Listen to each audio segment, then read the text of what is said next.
الحمدللہ رب العالمین والصلاة والسلام علی رسول الکریم اما بعد فاعوذ باللہ من الشیطان الرجیم بسم اللہ الرحمن الرحیم۔ عزیزان گرامی قدر، السلام علیکم ورحمۃ اللہ وبرکاتہ۔ سیرت النبی صلی اللہ تعالی علیہ وآلہ وسلم میں ہم حضور کریم رحمت للعالمین شفیع المذنبین وبالمؤمنین رؤوف الرحیم کی شان عدل و انصاف کا جو مختلف پہلو تھے اس میں سے تھوڑا سا ذکر کیا ہے۔ آئیے آج کچھ اور ذکر کر کے تو آگے بڑھتے ہیں۔ اللہ رب العالمین ہمیں آپ کی رحمتوں سے مستفید ہونے کی توفیق عطا فرمائے۔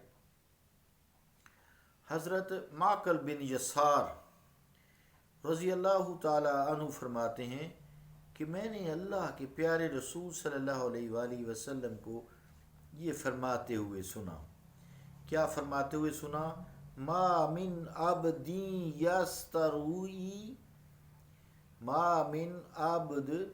یستروئی اللہ عز وجل رعیتہ یموت یوم یموت وہو غاش رعیتہ الا حرم اللہ علیہ الجنہ۔ ترجمہ کیا حدیث پاک کا؟ وہ بندہ جس کو اللہ تعالیٰ کسی رعیت یعنی رعایا کا والی بناتا ہے اور وہ اس حالت میں مرتا ہے کہ وہ اپنی رعیت کے ساتھ دھوکے اور فریب کر رہا ہے تو اللہ تعالیٰ اس پر جنت حرام کر دیتا ہے۔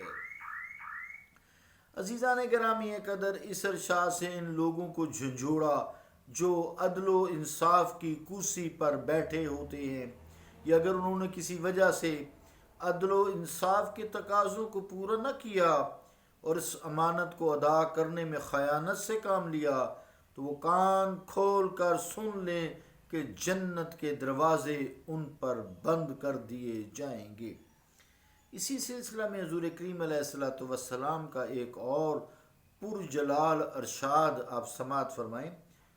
اسے روایت کیا ہے حضرت ابو امامہ رضی اللہ تعالیٰ عنہ نے۔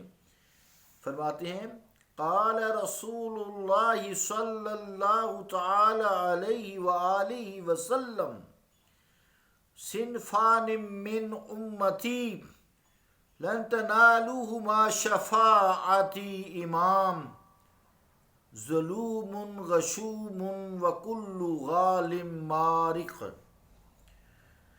ترجمہ کیا ہے آپ کے فرمان علی شان کا؟ یعنی حضور علیہ الصلوۃ والسلام نے فرمایا میری امت کے دو ایسے گروہ ہیں جن کو میری شفاعت نصیب نہیں ہوگی۔ وہ فرما روا یعنی حکمران جو ظالم اور خائن ہو، امانتوں میں خیانت کرتا ہو، اور وہ شخص جو دھوکہ دینے والا، دین کی حدوں کو توڑنے والا ہو۔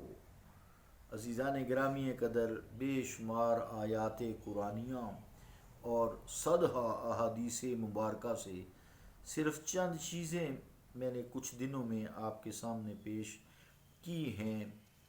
حق شناس پر یہ بات ازر من الشمس ہو گئی ہوگی کہ عدل کا جو جامع نظریہ دین اسلام نے پیش کیا، اس کی نظیر دنیا کے قدیم یا جدید کسی بھی قانون میں نہیں ملتی۔ اسلامی نظام عدل کی برتری گزشتہ زمانوں تک ہی محدود نہیں، بلکہ یہ انسانیت کا کارواں 1400 سال گزرنے کے بعد بھی اس مقام پر ابھی نہیں پہنچ سکا جس پر نبی مکرم علیہ الصلوۃ والسلام کے فیض نگاہ اور حسن تربیت سے عرب کے اکھڑ مزاج ان پڑھ بدو پہنچ گئے تھے۔ اس سے بھی زیادہ ایمان افروز اور روح پرور منظر اس وقت دکھائی دیتا ہے جب اللہ تعالیٰ کے پیارے رسول اس دار فانی سے رخصت ہونے والے ہیں رفیق اعلیٰ سے ملاقات کا وقت قریب آ گیا ہے۔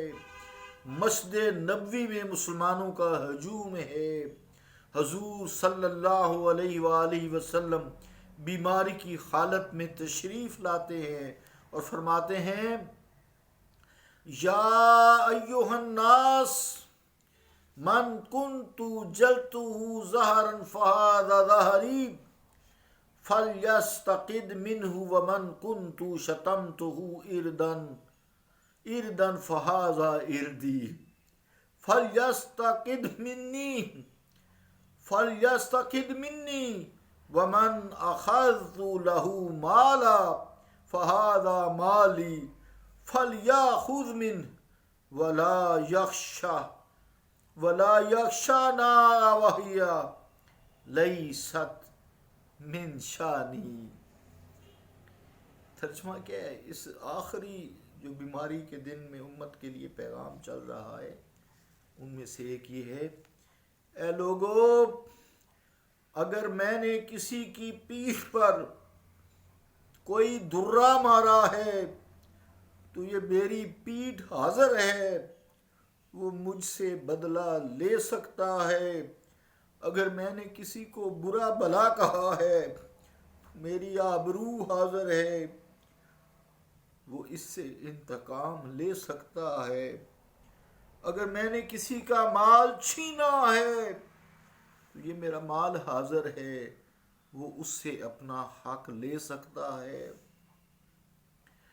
تم میں سے کوئی شخص یہ اندیشہ نہ کرے اگر کسی نے مجھ سے انتقام لیا تو میں اس سے ناراض ہو جاؤں گا، میری یہ شان نہیں ہے۔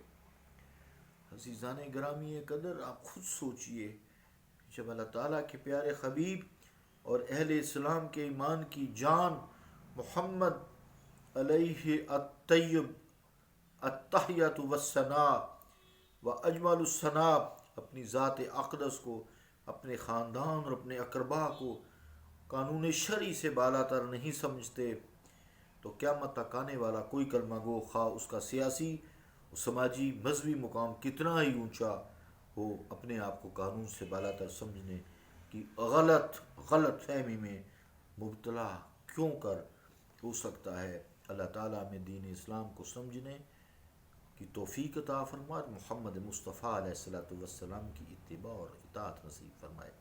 صلی اللہ تعالیٰ علی رسول خیر خلقہ محمد وعلی آلہ وصحبہ اجمعین برحمتک یا رحمن۔